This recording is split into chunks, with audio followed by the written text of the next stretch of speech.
Cześć, witam wszystkich z Siem Reap w Kambodży. Dotarliśmy wczoraj wieczorem, odebrano nas z lotniska. No i co? Siem Reap zapowiada się bardzo turystycznie. Ceny 3 razy takie jak w Hanoi. Dzisiaj sobie wzięliśmy zorganizowaną wycieczkę na Floating Market. Floating Market jest 14 około kilometrów do 20 km w zależności od tego, gdzie jesteście w Siem Reap. Było dzisiaj mega ciepło, dosłownie podróż 10 minut do bankomatu i z powrotem skończyła się prysznicem ponownym. No i zobaczymy, jak to wygląda. Zapraszam do oglądania prosto z Kambodży.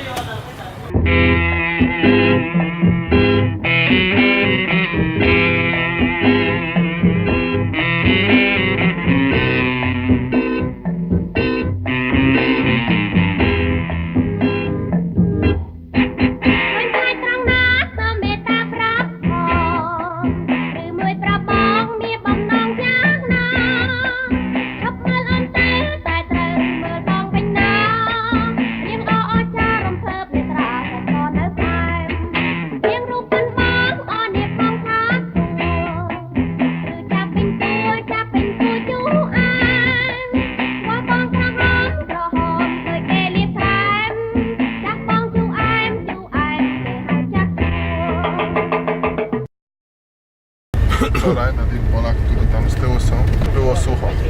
Dzisiaj, zobaczcie. Chłopaki machają, aż robota wre, żeby odbudować drogę przed sezonem deszczowym. Od nas wysokość, no tutaj jest pół metra do wody. Już. To jest bardzo płytko, ale nie chcielibyśmy się zakopać. Abajo que no dejan estar fumando. ¡Hey!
sắp đi rồi. Chó đua vào đầu. Để cháy mà. Con chú rồi mà.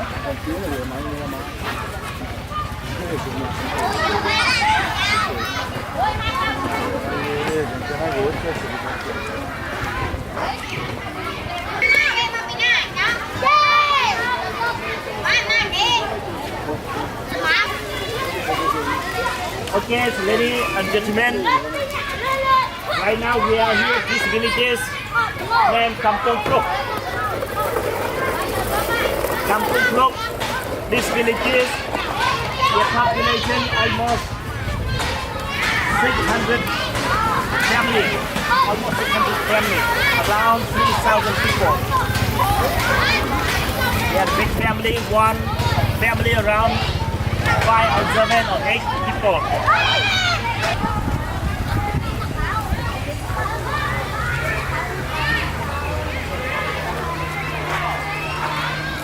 To wszystko, co tu widzicie, wrzesień, październik będzie pod wodą. Wszystko. Aż po te barierki. My jesteśmy teraz w połowie tego przypływu. To jeszcze idziemy tutaj troszeczkę po suchym lądzie.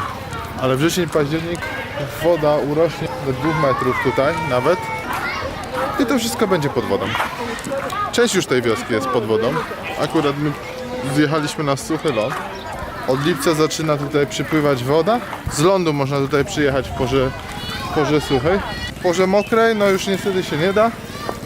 Woda dopływa aż, jak widzicie, te takie balkoniki. To te balkoniki służą z reguły za przystanie. Więc okazuje się, że to wszystko z tymi Kambodżami, Wietnamami to trzeba dobrze rozplanować. No nic, no. Po to tworzymy, żeby inni pojechali w najlepszych porach i zobaczyli wszystko, co się da jak najlepiej.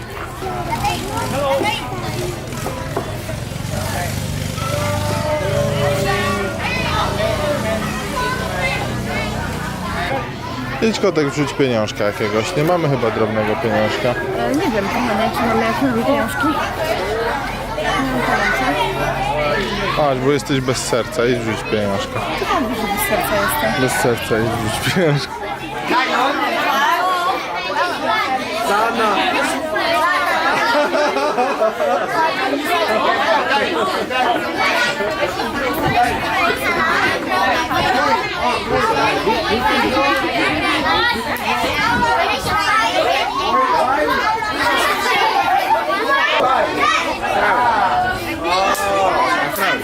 Yang quay dần.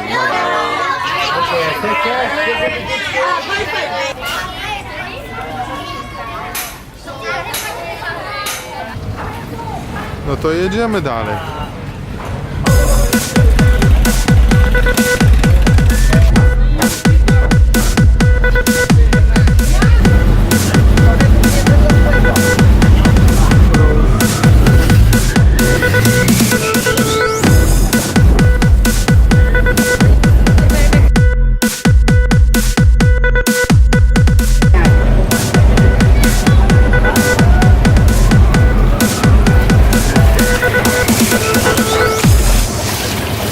Wzięliśmy sobie małą łódeczkę i płyniemy sobie przez las. Za niedługo ten las będzie całkiem zalany. Woda pójdzie 2 metry do góry.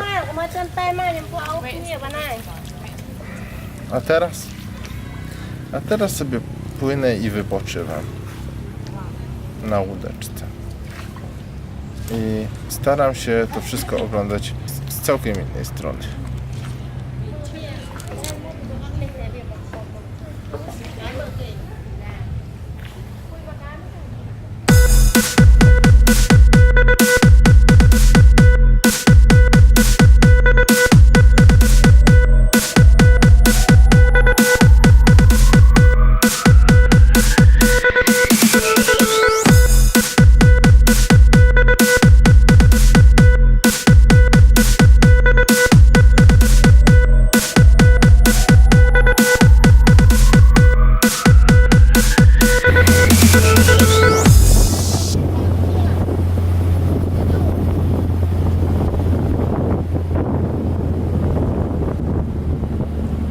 Zajebiście!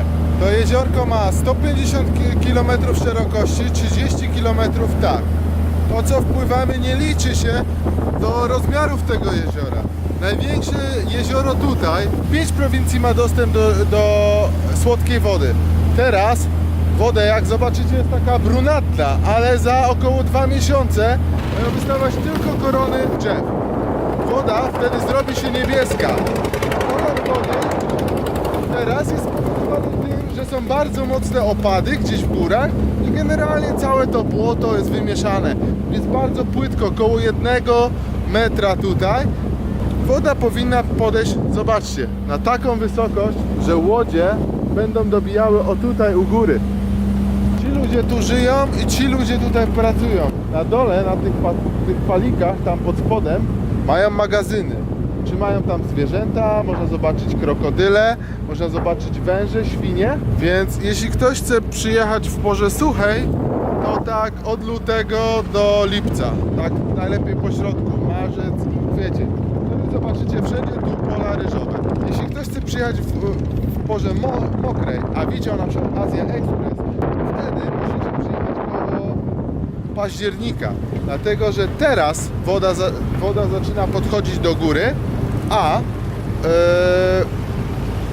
w grudniu zaczyna opadać i opada do stycznia. Co będę dużo mówił? Zobaczmy dalej sami, tym razem z dachu.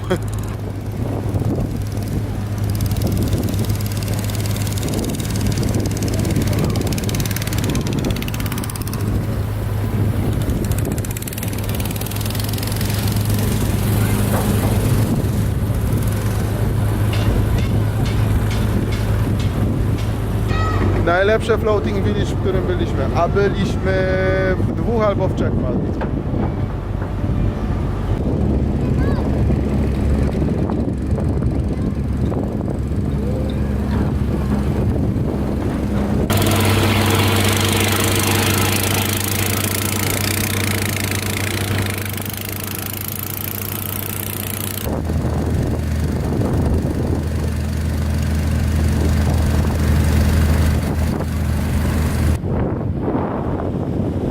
To już koniec naszej wizyty na Floating Village.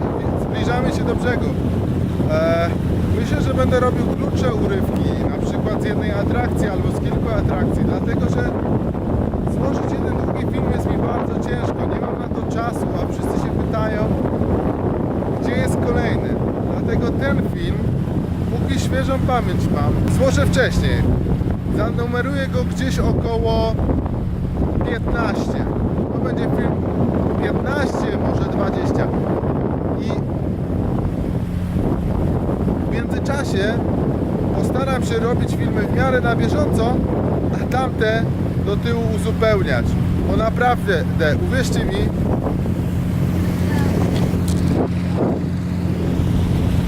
mi, nie jest to prosta sprawa. No i pora już kończyć. Rozładowałem gimbala. Na razie, cześć.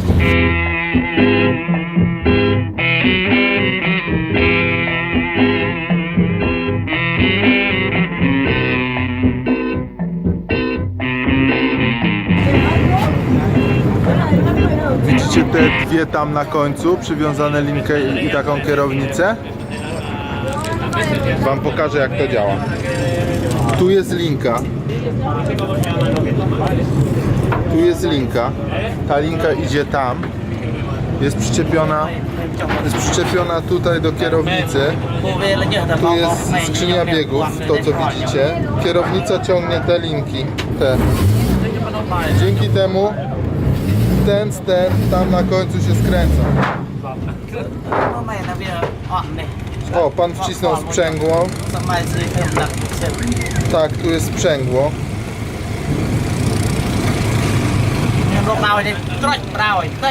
Skręca się kierownicą. To ciągnie te łopatki z tyłu. A ten mega sprytny, ważne, że działa. Ważne, że wozi turystów. Proszę, jaka konstrukcja. Tu akumulator podłączony do rozrusznika. Te linki są przyczepione do kierownicy. Skrzynia biegów. Teraz czaiłem, że to jest łańcuch motocyklowy. Uwierzcie mi, większość tych silników, jak zauważyłem, faktycznie jest stojący.